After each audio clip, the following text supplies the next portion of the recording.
Hello and welcome to our WIFR FastCast. Our top story here this afternoon, Belvedere police arrest a child following a bomb threat at Belvedere High School.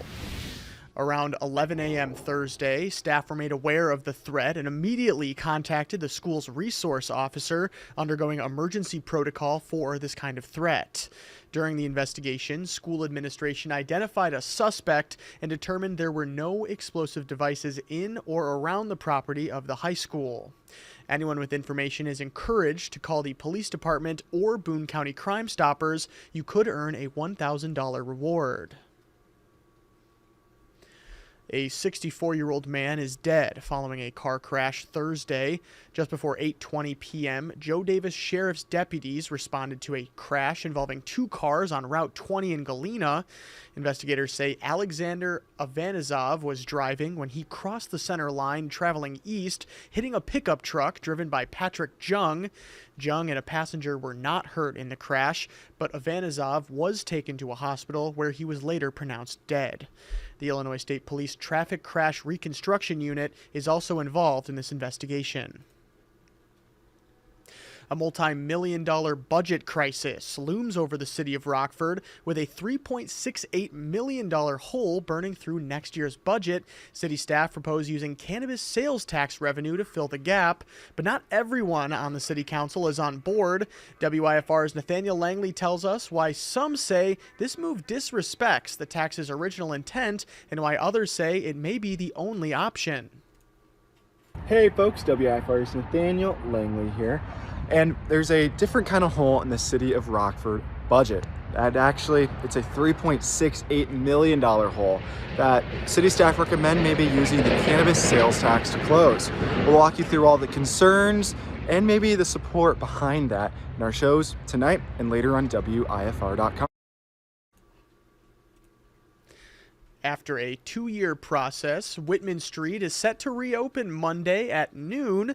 The project reconstructed part of Whitman and School Streets from Avon to Church Streets, and at a construction cost of around $10 million. The project includes a new sidewalk, an extension to a recreational path, a roundabout, and more. So far, this is the biggest project funded by Rockford's 1% infrastructure sales tax. Head on out to the Rivet Stadium Saturday night from 6 to 9 p.m. for a trunk or treat at the ballpark. Bring the whole family for a safe Halloween celebration where you'll find some haunted race cars and haulers, awards for the best decorated trunks, and a costume contest for all ages. Plus, you can enjoy some food, enjoy games out on the concourse, and a bounce house for fun. We're almost to that time of year. Football playoffs start soon for high schools across the state, and WIFR has your coverage of the IHSA Playoff Pairing Show. A total of 256 playoff qualifying teams and 8 different class sizes will be announced, and it's scheduled for 8 o'clock Saturday night, and you can watch the show live on Antenna TV at 23.2, channels 245 and 1170 on Comcast, as well as channel 101 on Mediacom.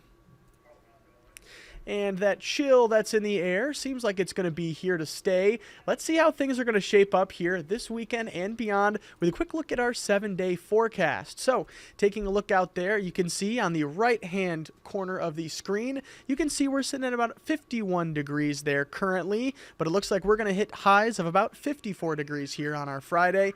Moving into our weekend, we're going to be keeping that 54-degree high on Saturday, but we're bringing a 20% chance for some rain there, keeping that 20% chance, but gaining a little bit of heat back in response to that on our Sunday. 62 degrees for our high there, but then it looks like for the foreseeable future there, we're going to be keeping those rain chances, albeit a little bit on the smaller side. Moving into Monday, a 59-degree high with a 30% chance of some rain or storm chances there at nighttime, and moving into Tuesday, 56 with, again, another 30% chance of rain there, but that looks like it's going to be taking place across the entirety of the day. And then Wednesday, those chances shrink just a little bit, but those temperatures also sink down a little bit there. 53 for our high, and once again, we've got a 20% chance for some rain there on Wednesday. Moving into Thursday, heating up by just 1 degree with a high of 54 degrees.